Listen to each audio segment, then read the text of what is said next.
On today's episode, the San Diego Padres are expected to have a reduction in spending this offseason, suggesting that they might not be able to go after the big free agents. So what about trades? And what about an old-time partner of ours, the Milwaukee Brewers? You are Locked On Padres, your daily San Diego Padres podcast. Part of the Locked On Podcast Network, your team every day.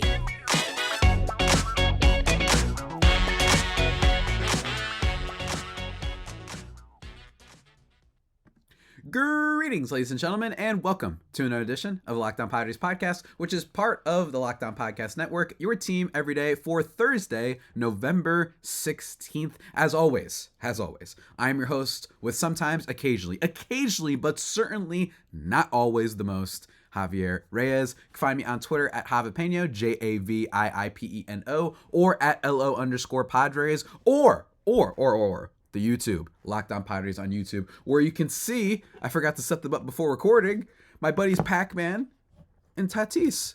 They're always here. Don't worry. You could say hi to them. You could, I know people like the YouTube show for podcasts. What can I say? I totally understand. Wanted to say hi to these jolly old folks. On today's episode, guys, we're going to be talking about the Milwaukee Brewers in terms of a potential trade partner with two big-time players expected to be potentially on the market that could work for the Padres and, frankly, any other team, but especially the Padres. I think today's episode, guys, is brought to you by FanDuel. Make every moment more. Right now, new customers get $150 in bonus bets with any winning $5 money line bet. That's $150 if your team wins. Visit FanDuel.com/lockedon to get started. And folks, let's get started on this episode already. I mean, sheesh. Here's the thing. Anyone who's watched this show, anyone who's listened to this show knows I am no fan of the Milwaukee Brewers. I think that they represent some of the worst trends and attitudes in baseball. The only one worse is the Oakland A's, who just actually voted, I think the owners unanimously voted for them to move, or approve the move or whatever. That actually just happened by the time you're listening to this. So, great league sometimes, let me tell you. But I've made fun of them a lot because they often are a team lauded and praised for their regular season success and the fact that they go out and they, in fairness, they do make some good trades. They have a lot of really smart people in that organization. I'm not saying they don't. But everyone likes ignoring the other part of this, which is spending, which is going and getting those pieces or just a piece that puts them over the top. And every year for the past few years, they've had like open season, like control of that National League Central Division, with the exception of the Cardinals. And the Cardinals were really bad this year, and the Brewers won how many games this year? I don't even remember. They won a lot. That's all I know. And they went into the first round and get absolutely smoked by the Diamondbacks, which yours truly predicted. So now with the absence, with the not absence isn't the right word, with Craig Counsell, their borderline manager of the year, just got paid a crap ton by the Chicago Cubs, leaving for that team, obviously. It's been widely speculated that the Brewers are going to make a big time like fire sale. Now, I will say in general, first of all, also by the way, I love that some of the Brewers fans were like spray painting over like some center that Craig Counsell like put money into because he left, as if it's like just the way that baseball, the sports media apparatus, owners themselves gaslight fans into thinking that being cheap is better. You know what I mean? Like, it's just kind of crazy sometimes, not to go down too much of a rabbit hole. I've done that enough. But like, that's kind of crazy that they were like, yeah, screw you for going to a different team that will spend more resources trying to win and also pay you more. You're bad, Mr. Counsell. So shouts to the very silly Brewers fans that did that. But with that in mind, with that shocking kind of development that occurred, it's widely been speculated that the Brewers are going to have a fire sale. And again, I do always, like, I don't know, it just feels like fire sale is just such a fun thing to talk about, and then it often rarely doesn't happen in baseball, at least in my opinion. Now, don't get me wrong, there are teams that will be sellers at the deadline. There will be teams that are sellers in the offseason, but rarely is it like a fire sale, you know what I mean? The most recent example, probably coming from just a few years ago, in fairness, with the Chicago Cubs, when they traded Bryant, Baez, Rizzo, and probably someone else that I can't remember right? Like they just completely cleaned house because that team wasn't going anywhere, and I think they knew it, and they had all those guys becoming free agents, so they said we're going to do a fire sale, like let's do this, and they did. And in my opinion, it was actually the right move for them because the Cubs, in fairness, they do spend. It's just their run came to an end, and I think they knew why extend these three players that is older and some of them getting worse. I think that they made the right choice, especially with Chris Bryant and Javier Baez. I mean, my God, Javier Baez, my Puerto Rican legend. He's just been terrible. So I think that you should be careful to trust that any team is going to have a fire sale ever. That being said, the absence, the loss of Counsell, the departure, that's the word I was looking for. The departure of Craig Counsell as their manager doesn't bode well for that. And they have a lot of players. Remember that this is a team that every year has been cheap for a while, right? This is a team that has been in first place and has still been sellers at the deadline, right? You saw last year, obviously with the Padres acquiring Josh Hader. You saw before this season started with the fact that they went to arbitration hearings over $740,000, which is a lot of money, but not a lot of money in baseball terms. They went over to arbitration for that, and if you ever want to understand like how arbitration's ridiculous, go look at the fact that somehow the Brewers won that arbitration case against a guy who had been the best pitcher in the National League for like 2 years straight, including a Cy Young win. Just if you guys want to understand why baseball can be broken sometimes. So if you take that into account, if you think about the fact that their biggest moves have come in the form of a Mark Canha, like low salary players at the deadline, this all tracks. This is not a team like, say, I think a team that had a little bit of a fire sale was the Mets, but I don't think that that's going to be like their perpetual like thing. They still have a lot of money and they have Steve Cohen, so they're going to go for it. So I'd be a little bit cautious is all I'm saying. But that being said, they have so many players that I think can not just be solid additions, but then a couple at the top that could be incredible. And those two are Corbin Burnes, who's long been discussed by Padres faithful, and then Devin Williams. And I think that they're both interesting in many ways. And while it is true that trades of this nature can be occasionally hard to pull off because, you know, farm system prospects and all that, it can be a little bit difficult, but I do think that this kind of combination fits here between the Padres and the Brewers. First of all, I already mentioned with Hader, they've been trade partners for a while now. Clearly, they've had that like past established relationship with the Josh Hader trade, and with even before that with the Trent Grisham trade as well, right? Like that was a big time, giving up Luis Urias and I'm blanking on the pitcher's name right now. I forgot it. Eric Lauer. There we go. Eric Lauer. The Padres are clearly, they have a trade relationship with these guys, similar to the way the Padres have a trade relationship with the Rays, which is why next week we'll be talking with Luis Zambrano of Locked On Rays to talk about Tyler Glasnow. That should be a lot of fun. But on that end, it makes sense. And then also, more importantly, I would argue, than the trade relationship and history, is that the Padres, because of their reduction in payroll, and I know that if anyone watched my live stream episode yesterday, if you didn't, go to the YouTube channel and then just press live. It'll show up, or it's available on audio and whatnot. With Blake Snell getting the Cy Young, that right before that, John Heyman dropped a report that the Giants, Dodgers, and Padres are all in on Blake Snell. So I don't necessarily believe that for the Padres' sake because of all the rumors on the spending reduction, and I actually don't think it would be like an awful decision to say let's allocate our money elsewhere instead of going all in on Snell. I would totally understand that. I really would, because he's going to get paid a lot, especially with that Cy Young thing as a negotiating tactic for sure. But I think that ignoring that for a second, and let's just go by what I am expecting and what I think a lot of people expect, is just them not being able to pull off big time moves. If that's the case, then a trade is what makes sense for this team, because they will have lost Blake Snell. Remember, this is theoretical. We're making assumptions here. They will have lost Blake Snell, and if they have a tighter budget, then a trade is what makes the most sense, right? And the Brewers have plenty of those players, right? So I think that that's where this kind of partnership makes the most sense. Now, of course, it is possible that, let's say, Juan Soto gets dealt, and then that's why they're going to bring back Blake Snell.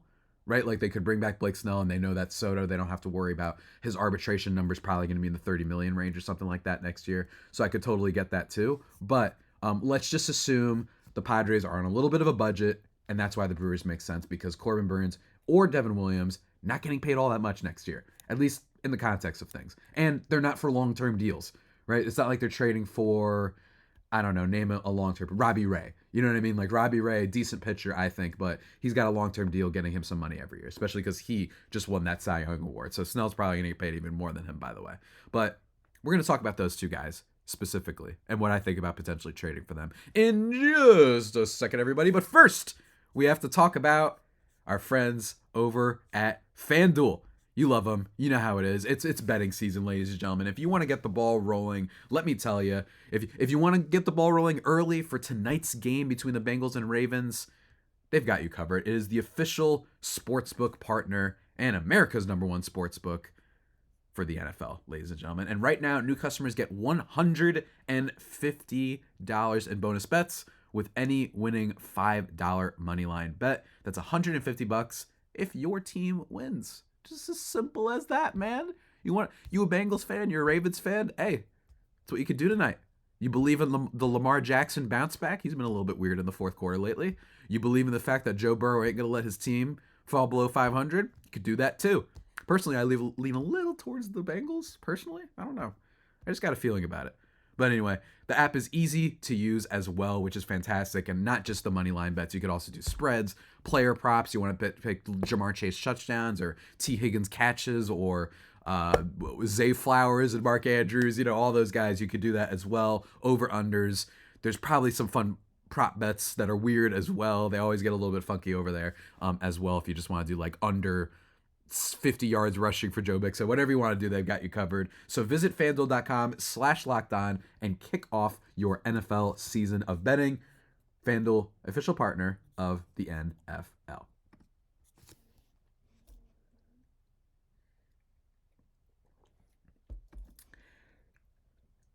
And just like that, we are back, ladies and gentlemen, here on the Locked On Padres podcast, the only pod that may be better than the Padres themselves, as you all know. Check us out on SiriusXM. Remember to tune into the play-by-play when they're back next year for your hometown Padres. And of course, check us out on the Tube. And check me out on the X, the Twitter. I refuse to call it X. You know what I mean? Come on, what are we doing here, guys? X? Follow me on X. Doesn't sound cool. It's all about the Twitter bird. I love that little guy. Anyway, let's talk about the trade, guys. Let's first discuss our boy, Corbin Burnes. Now, this is a one that got brought up and everyone was talking about he's a Padre at the deadline last year because I think some people expected, especially if the Brewers struggled, that it would make a lot of sense for them to be like, let's go for this guy because we might need pitching. That was preseason. Now, it turns out the Padres didn't need pitching at all. Their first in starting pitching ERA for the season. And again, that's why I wouldn't freak out if I'm a Padres fan about losing Blake Snell. If you're able to get Musgrove back and Darvish back and then keep one of Lugo, Waka, have that, keep that going, then you're not at like DEFCON 1 for needing starting pitching. I think that there are other teams that need someone like Corbin Burnes much more. The Red Sox, the Orioles, the Dodgers, frankly. Yeah, I know that sounds crazy, but the Dodgers, frankly, probably need someone like that more. But Corbin Burnes, there's not much you can really say about him that hasn't been said already. Like, he's been an amazing player for a very long time. He did go a little bit downwards this year, which is one of the problems, right? If you look at his previous seasons, especially when he won the Cy Young, put up a 7.5 WAR season. Granted, I don't use that all the time for pitchers, but even still, and then followed that off with an equally pretty as dominant season. If you look at the past few years, he's been like one of the elite strikeout starting pitchers in baseball. But in fairness, he has declined. And I'm not talking about just this year. If you look at his overall thing and you just take into account the fact that, let me see if I can find it really quickly, that his strikeout rate has gone down every year since 2020, it's worth bringing up. In 2020, a 36.7% strikeout rate. It's 2020, whatever, then 35.6%. The next year, then 30.5%, which was a dip, but not much to freak out about, and then 25.5% this year. Now, these are still amazing numbers, but if you add that, if you couple it with the fact that he maybe came a little bit out of nowhere, and he was a little bit he was a little bit unexpected of a starting pitcher, I think, career arc-wise, and then his walk rate has gone up every year. 5.2% in 2021, 6.4% in 2022, and then 8.4% this year. That's what led to him kind of struggling the most this year. He wasn't getting as many strikeouts, he wasn't getting as many whiffs, and his FIP also didn't suggest that he got unlucky with the ERA, a 3.81 FIP on the season, as opposed to last year when he had 3.14 and then a 1.63 FIP in 2021. He was cracked that year, let me tell you. Corbin Burnes was stupidly good that year. Like, I don't know how he did it, man. But in general, if you just look at those face value stats, a little bit of a problem there, right? Like, a little bit of an issue in terms of him just as a player. I would definitely be worried about that. Again, he is still a very good pitcher. Even those numbers are still very, very good. He struggled a little tad bit more against righties this year, but even still, overall, I still think a very good pitcher. But maybe expecting Cy Young caliber might not be in the cards. Only because, I mean, he's a little bit older, right? Like, how old is he now? Let me see. He's 29 years old. He's going to be 30 by the end of the season. Like, it's possible that he's aging, right? Like, that's totally possible. He's not old, but it's possible that he's getting a little bit worse. He might be entering out of his prime years. And Lord knows how weird pitchers can be once they hit 30, and how, if they pitched a lot of innings, that they can decline pretty rapidly when you don't expect it to sometimes, right? So, Robbie Ray, Jacob deGrom, those type of guys, right? Like Max Scherzer. No, Scherzer's an awful example. Players like that, so that's good. But in terms of what is good for the Padres is what I've already been talking about, which is, got an alert saying the Blue Jays are a sleeper for Ohtani. I'm not gonna lie, Toronto would go nuts. That would just be fun from a fun perspective if he went there. Anyway, in terms of how this fits the Padres, he's owed an estimated, he's got arbitration this upcoming year, right? 2024. An estimated salary about $14.1 million according to Spot Track, if I'm looking at right now. And then after that, he's an unrestricted free agent. So in terms of just the money per year, that absolutely works. It would be an expiring contract, and no matter what it is, even if, I bet you could, if the reduction stuff is true and they're really holding to that 20 million mark, or I'm sorry, 200 million mark, then I bet you if it's just for 1 year, maybe Preller and company and whatnot can convince to go a little bit over if needed to get someone like Corbin Burnes on the books, especially if he's going to be a free agent after that, right? So I would be totally for that. But the problem with that could be that he is a free agent afterwards. And if that occurs, then it feels like the Padres might be in the same situation they were in before, which is going to be like, after this next year, you're going to have the starting pitching figured out, but then the year after that, you're going to be a little bit in trouble with Darvish not getting any younger, with Musgrove not getting any younger, and the whole Waka-Lugo thing, who knows how that pans out. Sure, you've got some really interesting prospects like Dylan Lesko and Robbie Snelling, but who knows? Those are probably the guys that you're going to probably have to give up in order to get a player like Corbin Burnes. So you can't rely on them. So I'm just saying that could be an issue going forward, is that we'd be in the same position where we're like, oh God, we have a too high of a payroll, because it's not like Bogarts, Tatis, Machado, and Darvish are going anywhere, or Cronenworth, or Musgrove, or Suarez, or any of the other guys that they've extended long-term, right? Like, with that in mind, you could find yourself in a position just as bad as last year. Now, granted, if you were to make the trade for Corbin Burnes, I bet you that means they also keep Juan Soto. You know what I mean? Because if it's a 1-year thing, you're once again saying, we're going all in on right now. We don't really care about the future for now. We want to get someone to replace Blake Snell potentially, have Burnes there, and then boom. Like, we don't care about the prospects. That would make sense.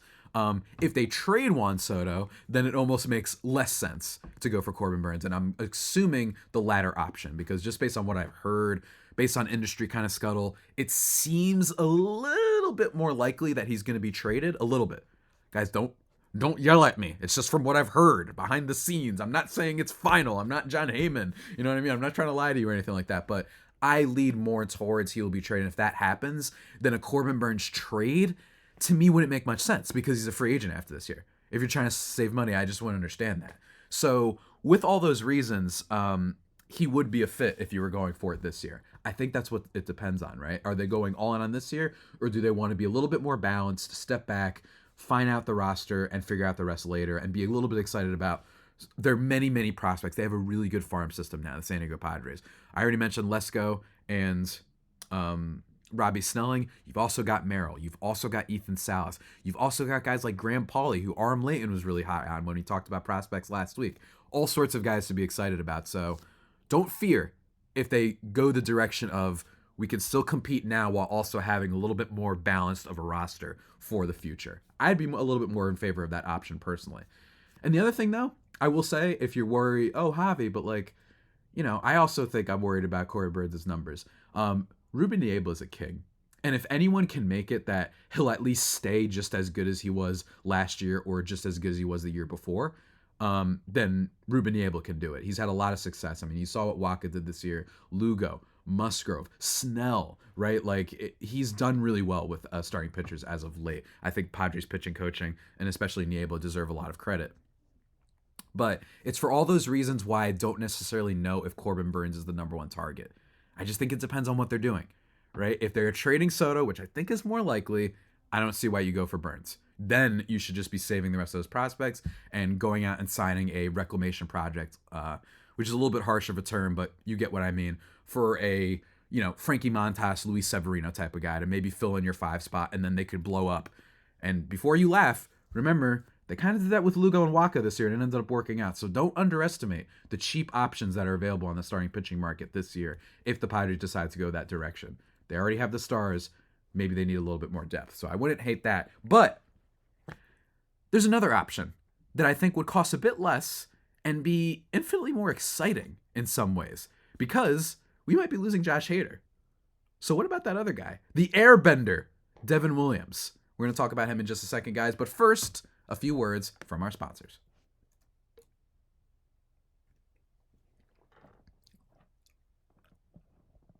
And we are back, ladies and gentlemen, here on the Locked On Padres podcast. As always, you know what it is. Follow us on Twitter at Javiipeno, JAVIIPENO. Follow the actual show at LO_Padres. And check out the YouTube as well. Over 1,200,000 subscribers. It's not true. 1,230 is how many we have. But go subscribe, please. That would be great. Let's talk about the airbender, Mr. Devin Williams. Man, this guy has killed us too. I actually remember Gary, I don't know if it was Gary Sanchez, but I actually remember the Padres were deeply, deeply looking for any sort of comeback win whatsoever. And everyone's like, maybe it could happen here. Devin Williams, baseball's unexpected. It would be kind of poetic if this is the one guy that they managed to come back against. And of course, they didn't do it. They strike out horribly, and it stinks. I'm pretty sure Trent Grisham was the last out too, which was also poetic, unfortunately, in its own way. But Devin Williams has been an elite reliever, and I think that not many people would argue that it's not impossible that he becomes the best reliever overall in baseball. This guy's movement, horizontal, on his curves and his sliders, is something out of a movie. I mean, that's why he gets the nickname for the airbender, right? He's been absolutely phenomenal these past few years. 1.53 ERA this year, 1.93 ERA last year, and then a 2.5 the year before. And then in 2020, granted, it was kind of his beginning, a 0.33, which is why he won Rookie of the Year, because he basically did as good a job you could do as a relief pitcher, ever. You know what I mean? Now, granted, it was a smaller season, so that probably played into a factor of the fact that, less time to potentially get lit up and have that ERA inflated. But winning Rookie of the Year as a reliever, still pretty awesome. And a Hoffman reliever.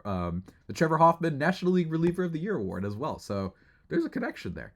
The Padres recently did a big trade for a reliever, Josh Hader, who I have zero doubt will be on another team next year. I just don't see it happening, right? And I don't necessarily want it to happen because I'm not a believer in spending big on a reliever long term. That's just me. I don't like doing that. I'd rather spread it out and have a solid bullpen instead. But that's just me.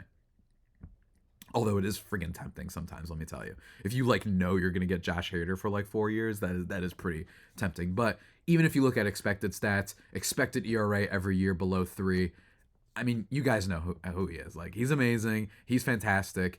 37.7% strikeout rate this year, 40% last year, 38.5% that year. He does walk some batters every now and then, which isn't always the best, but his strikeout stuff, the fact that you basically just can't hit him because you never know where the damn ball is going, makes him pretty unstoppable. And he's under control until 2026. His estimated arbitration salary, if you look at it, he's got ARB 2 this year and then arbitration 3 next year. It's estimated at $6.1 million. That is $8 million less than Corbin Burnes would cost. And considering you're losing Josh Hader, and I'm a little bit worried about the Robert Suarez thing, I actually think that this is an area that would be much more beneficial for the Padres. And you have him under control, which would make more sense if you go either route, whether what I was just talking about before with the Soto situation. If you traded Soto, you could still trade for Devin Williams. That would still make sense because you have him under control for 2 more years, right? I just think that that's like big time. That's a big time factor to consider. And if you do decide to go for it now, Devin Williams would also make sense, right? Because he's not going to cost nearly as much. You can stomach that salary for sure. And even if it goes up in arbitration next year, it's not going to be, $28 million a year or anything like that, right? Like you've got that coming. And in my opinion, the Padres bullpen was a lot more scary this year. I know that they had some good players. Steven Wilson got a whole lot of whiffs, the whiff king. You had Tom Cosgrove as well. You had Hader, and you occasionally had Nick Martinez, right? Like they had some good relievers. Their bullpen was okay, but it was really bad in high leverage situations this year. And more importantly, they're losing Hader. And I've said this 3 times now, but that needs to be emphasized. So if you just kind of replace Hader with Devin Williams, that would kind of be the dream and something that I would consider giving up a hefty prospect package for. Seriously. I would love that guy coming out of the bullpen for us. And, I mean, hey, I was so depressed just watching him when they interviewed him after they traded Hader, and he was just like, as a player, it's like, tough to like what are we doing here? Just to paraphrase, like, just giving up our best players instead of going out to get better players. So I have no doubt in my mind that Devin Williams could be on the trade block. I know it hasn't been widely reported yet, but don't sleep on it. And that's why I think he is a target that makes a little bit more sense for the Padres. Would I give up Samuel Zavala and someone else? Sure. And another thing to keep in mind, by the way, before we talk about prospects a little bit more in depth for the Padres system, these trades are never, in my experience, that crazy as we expect in theory, if you know what I mean. Right? Like there's, every time these trades happen, like what did the Padres give up? It was Robert Gasser and I believe old friend Taylor Rogers. And then maybe one other player. I think it was Estrella Ruiz. That's right. Estrella Ruiz to the Brewers for Josh Hader, who they had not just in 2022, but also for all of 2023. Incredible value. Now, I'm not saying that those players are like bad. In fact, I think Estrella Ruiz is actually like pretty okay for them, if I'm not mistaken. Let me look that up actually really quickly. Oh no, didn't he get moved? Yeah, that's right. He got moved. Yeah, never mind. The Brewers are just so dumb. They're like one of the pieces they acquired, they just sent to Oakland. I forgot about that. But like, again, the trade's never seen that crazy. It's not like Robert Gasser is getting all that much praise right now. He seems to be a little bit on the downturn. Give Preller credit sometimes for the trades. When he makes these big prospects, it's not necessarily the actual trade in a vacuum. It's just that he does too many and does too many extensions. He gets a little bit too trigger happy, which is what makes him so unfortunate, on top of the off-field, micromanaging concerns and rumors, right? So in terms of that, I don't expect necessarily that the Padres have to give up a haul. A lot of people are going to say that. I'm not saying they don't have to give up something. I'm also not saying they have to give up Jackson Merrill, or they will have to give up Jackson Merrill or Ethan Salas, who, as far as I'm concerned, are pretty untradeable, right? I think that I think Robbie Snelling, kind of ranked by many, including by Aram, Just Baseball, the third best prospect. Would I give him up? I wouldn't mind it. If you give, let's say they give up Robbie Snelling and Trent Grisham, which I'm just saying that because it would be funny. And then let's say Adam Mazur or Samuel Zavala, right? Like Grisham, Zavala, Snelling, I think that gets it done. Something like that. I don't think you have to give up that much. And then if you're worried and you really like Snelling, I do too, don't get me wrong, but it does take a lot. And if this team is built for now, I would consider doing big trades like that if they really want to go for it. If they keep Soto next year, et cetera, which we've been talking about ad nauseum this podcast. That they also still have Dylan Lesko. So like if they were to trade one of those two, Snelling or Lesko, I'm okay with giving up one, because you still have the other one to be excited about, on top of the fact that they still have major league pitching potentially. You could go out and sign someone who's pretty good until, inevitably, let's be honest, I trust the Padres system to come up with some more prospects. Pitching prospects, not as much, but, it's just what you have to deal with. If they're going to sign some guys in free agency and then use their pitching prospects as ammo to get other guys, whether it be pitchers or batters, whatever, I wouldn't mind that strategy necessarily. The batters is where they've had a lot more luck, in my opinion, as of late. So that's what I'd be really excited in if I'm a Padres fan. I think Merrill is going to be fascinating to see next year. Again, I really recommend everyone go check out last week's episode with Aram talking about all the prospects. We dove deep into like all of them.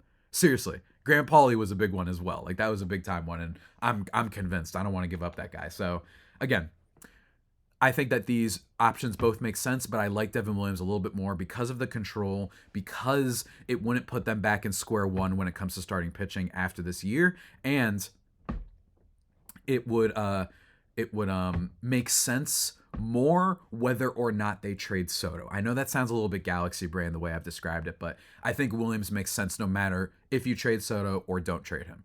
That's what I think. Burnes makes more sense if you're really going for it next year, because you're probably going to have to give up a lot, and he's a free agent after next year, and you know starting pitchers are going to get paid a lot. You know what I mean? So that's how I see it. And I wonder if you guys agree. You know, send me your comments, send me your DMs on Twitter at Javipeno. Remember that JAVIIPENO, or at LO_Padres. Yeah. What can I say, ladies and gentlemen? I hope you enjoyed today's episode. Those are just my initial thoughts on trading for these guys. I imagine we'll talk about them as time goes along. We're still going to talk about plenty of other trade targets and free agents.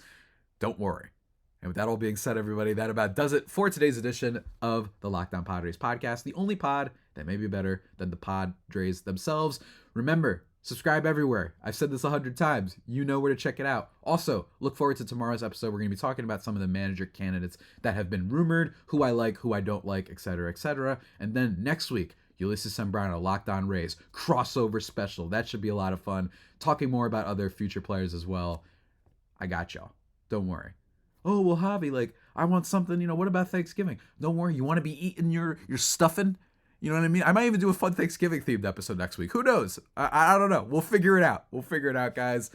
But until next time, stay safe. And of course, stay faithful. My Friar Faithful homies. Take care.